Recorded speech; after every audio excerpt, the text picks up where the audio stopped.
The agenda is adopted. In accordance with Rule 39 of the Council's Provisional Rules of Procedure, I invite Mr. Stephen O'Brien, Under-Secretary General for Humanitarian Affairs and Emergency Relief Coordinator, to participate in this meeting. It is so decided. The Security Council will now begin its consideration of item 2 of the agenda. I wish to draw the attention of Council members to document S/2017/144, the report of the Secretary General on the implementation of Security Council resolutions 2139/2014, 2165/2014, 2191/2014, 2258/2015, and 2332/2016. I now give the floor to Mr. Stephen O'Brien. Thank you very much indeed, Mr. President. And as it's my first time before you since the very sad and sudden news of the passing of His Excellency, the former PR for the Russian Federation, Ambassador Vitaly Churkin, I just want to add my deep respects and deep sympathies to his family, to the Russian people, to the Russian government, and to all his diplomatic colleagues. Mr. President, 3 years ago to this day, this Council adopted unanimously Resolution 2139. Next month, we will mark a grim anniversary, 6 years of war that have devastated a nation, its people, its children. Syrians have seen their country reduced to rubble, loved ones killed and injured. The majority of the population, some 13.5 million people, are in dire need of protection and humanitarian assistance. Nearly 85% of Syrians live in poverty, with more than 2/3 of the population in either extreme or abject poverty. Over 12.8 million people in Syria require health assistance, and more than 7 million are food insecure amidst rising prices and food shortages. Households spend up to a quarter of their income just on water. Total wheat production in 2016 was 1.3 million metric tons, a reduction of 45% relative to 2015 and 63% relative to pre-crisis levels.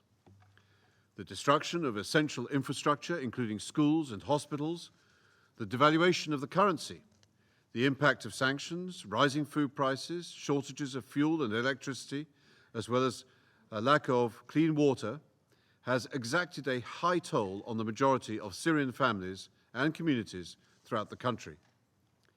In 2016, the rate of displacement continued unabated, with an average of over 5,000 people displaced per day between January and December, some more than once. Over half of all Syrians have been forced from their homes since 2011. 6.3 million of whom are internally displaced, more than 4.9 million registered as refugees in neighboring countries, and nearly 1.2 million Syrians who have applied for asylum in Europe. Children caught up in this war have fared the worst, killed and maimed, losing parents to the violence, suffering physical and psychological trauma, forced into early marriages, and falling years behind in school. Recruitment, very often through indoctrination, abduction, arrest and coercion, has been widespread in all areas, with 90% of 217 surveyed sub-districts in Syria reporting its occurrence. The lack of economic and educational opportunities, experiences of violence, displacement, profound distress, family loss and deprivation of psychosocial needs such as a sense of purpose, control and significance have all been major drivers of vulnerability. Child labour due to widespread devastation of livelihoods and family separation was reported in 82% of surveyed sub-districts across the country, including at its most dangerous and hazardous forms, namely begging, smuggling, scavenging, recruitment and use of children in the conflict, and illicit activities. Moreover, with the war entering its 6th year, 5.82 million children and youth from preschool to secondary school age, including over 118,000 Palestine refugee children, are in need of education assistance inside Syria. An estimated 1.75 million children, or almost one-third of school-aged children between 5 and 17 years, are out of school. A further 1.35 million children are at risk of dropping out. Syria's formal education system has lost a total of 150,000 educational personnel and seen 7,400 schools, that's 1 in 3 in the country, damaged, destroyed, or otherwise made inaccessible. And due to severe poverty, parents and caregivers can no longer consider their child's education a priority, with ever-increasing numbers of children remaining out of school to support their households. As we move ahead in 2017, to what I hope will be a year that brings positive change to Syria, we must continue to remember just how much has been lost and the abyss from which Syria will need to emerge. And let me say this, even if a political agreement were to be found tomorrow, which of course we all wholeheartedly desire, humanitarian needs will remain critical for months, if not years, to come. So, Mr. President, I cannot emphasize strongly enough my support for all efforts to see the guns fall silent. I am, however, concerned about ongoing significant attacks on civilians and civilian infrastructure, which are conducted with seeming impunity. This includes bombardments and airstrikes in Idlib and Daraa, and besieged locations in the eastern Ghouta area, most notably in Dumar, Harasta, Zamalka, Jobar, as well as Arbin. Earlier this month, the government of Syria and the Russian Federation announced the opening of several corridors for civilians wishing to leave eastern Ghouta, one of which is through the Al-Wafadin camp. We are closely monitoring the situation, but are concerned that the situation in eastern Ghouta may become even more tense in the coming period should military operations increase. We are also gravely concerned about the situation in the Al-Wir neighborhood of Homs city, which has been exposed to heavy aerial and artillery shelling in recent days, reportedly resulting in more than 20 civilian casualties, many of them children. The shelling also affected Al-Bir Hospital, the only semi-functioning medical center in besieged Al-Wir, as well as the Civil Defense Center and the Ambulance Center, which resulted in the death of one first aid worker. Life in Al-Wir, which has not been reached by the UN since the 26th of October last year, is becoming increasingly dire, with tens of thousands of people in need of immediate humanitarian assistance, as they have suffered under numerous reported airstrikes in recent weeks.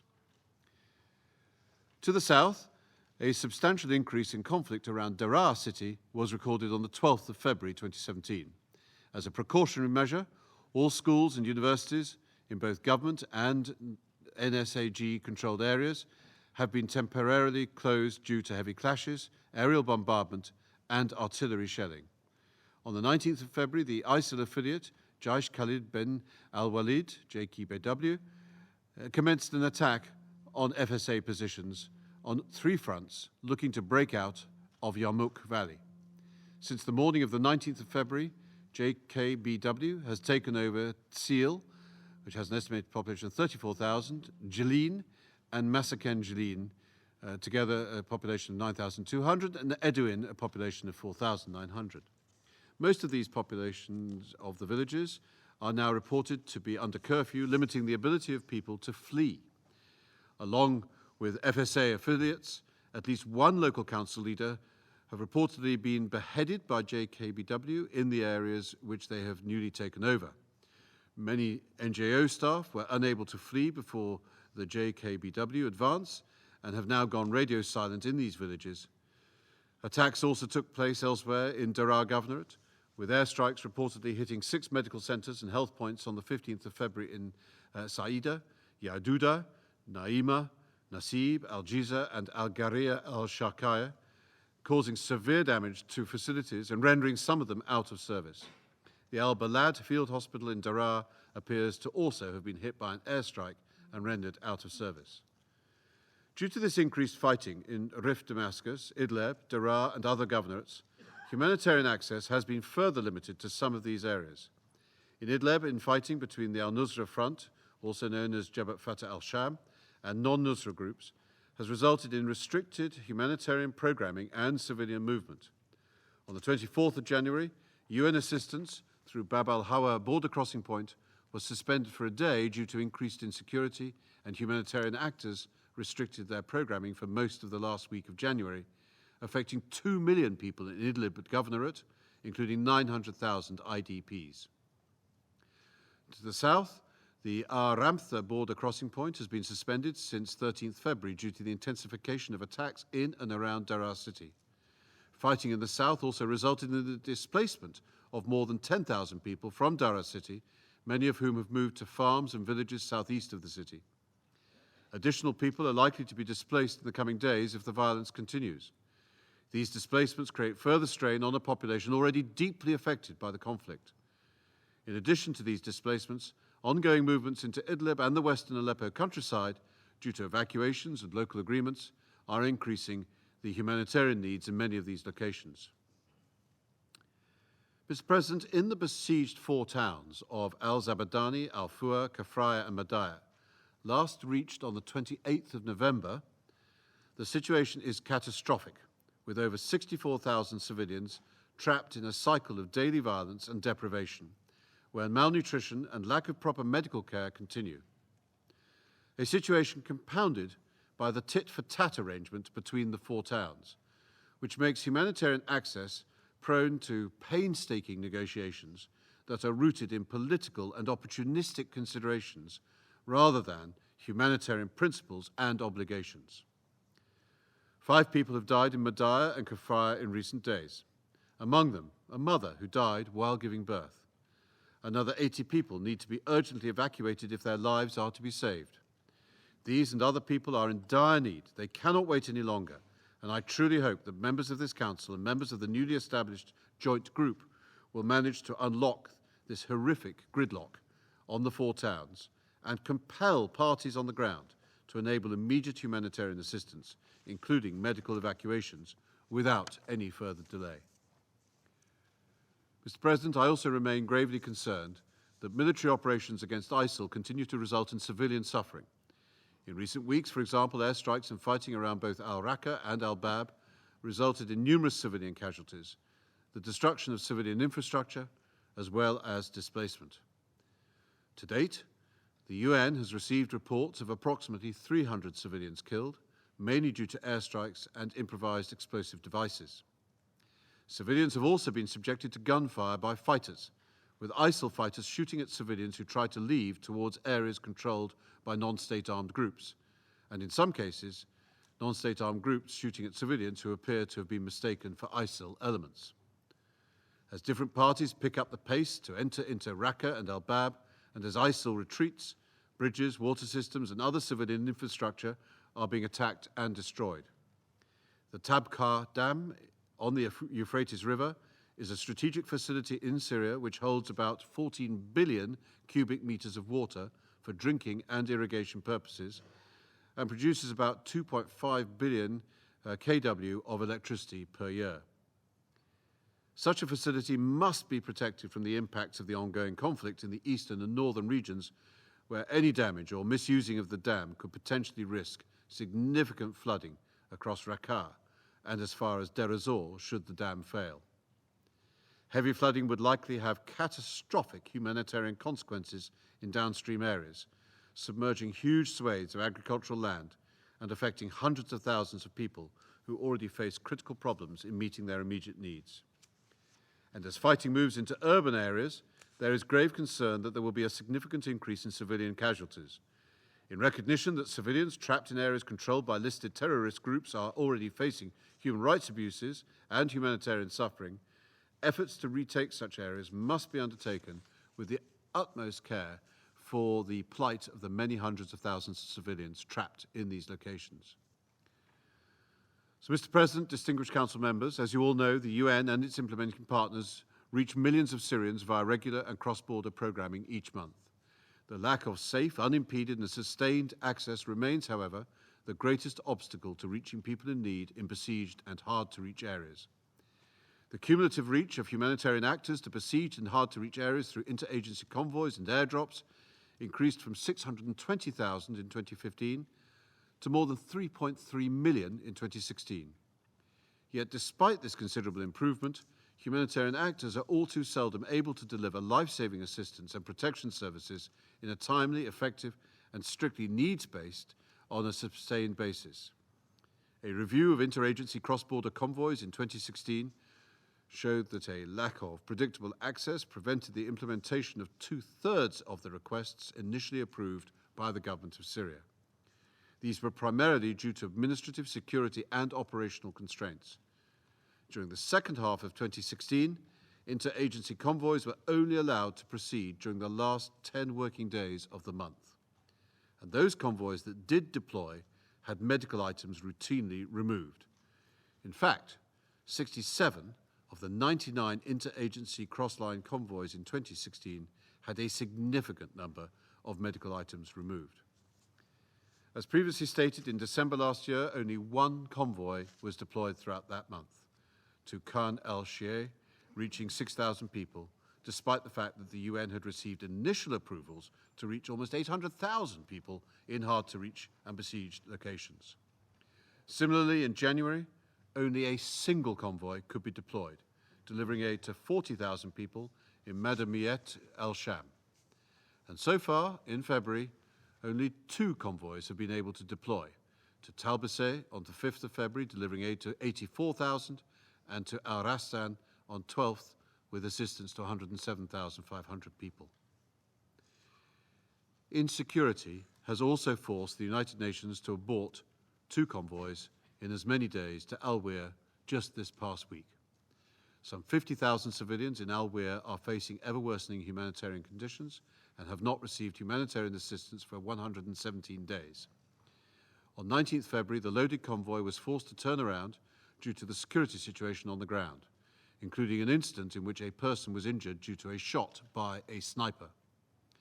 On 20th of February, prior to reaching Al-Weir, the loaded convoy was unable to proceed due to ongoing shelling and sporadic fire.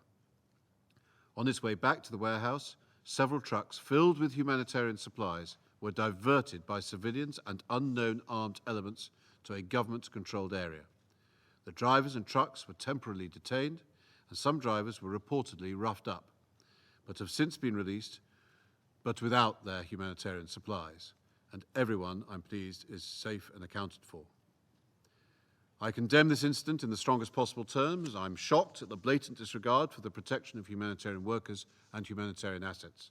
The UN will continue to try and reach the 50,000 people in need in Al-Weir with multi-sectoral assistance as soon as conditions allow. I call on all parties to ensure the safety and security of humanitarian workers and assets at all times, in line with their responsibilities under international humanitarian law. So, Mr. President, distinguished Council members, I once again urge all Member States with influence to ensure that a zero or near zero implementation rate does not occur again in the weeks and months to come, whether that's because of administrative, security, or operational constraints. The United Nations and its partners are ready and capable of delivering humanitarian assistance in challenging conditions to 300,000 people in besieged and hard-to-reach areas per week, in addition to regular programming supporting millions. We must be given the chance to do so, as the lives of many depend upon regular and unimpeded deliveries of humanitarian assistance. What we need are timely approvals and simplified approval procedures. In this regard, and in response to the request of the Resident Coordinator and Humanitarian Coordinator in early January, as well as sustained advocacy at the level of the Humanitarian Task Force, we received commitments on the part of the government of Syria that procedures for cross-line convoys would be simplified. The Syrian Arab Red Crescent was to now act as the main entry point for the facilitation of convoys with government entities. We are now waiting to receive the final proposed procedural changes in writing for review. We sincerely hope that these changes will effectively address some of the bureaucratic bottlenecks that have caused the many delays in the past.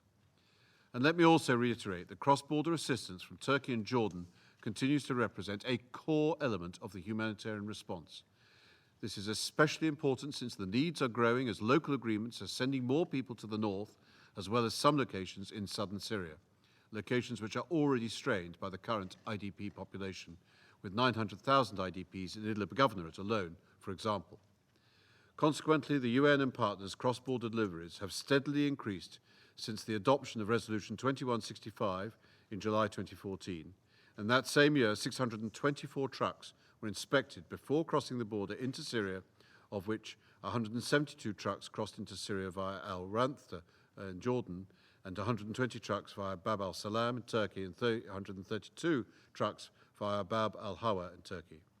1 year later, numbers rose to more than 4,882 trucks, and last year, in 2016, 6,587 trucks were inspected, of which 1,278 trucks crossed the border of Aramtha. 495 trucks entered Syria via Bab al-Salam and 4,814 trucks via Bab al-Hawa.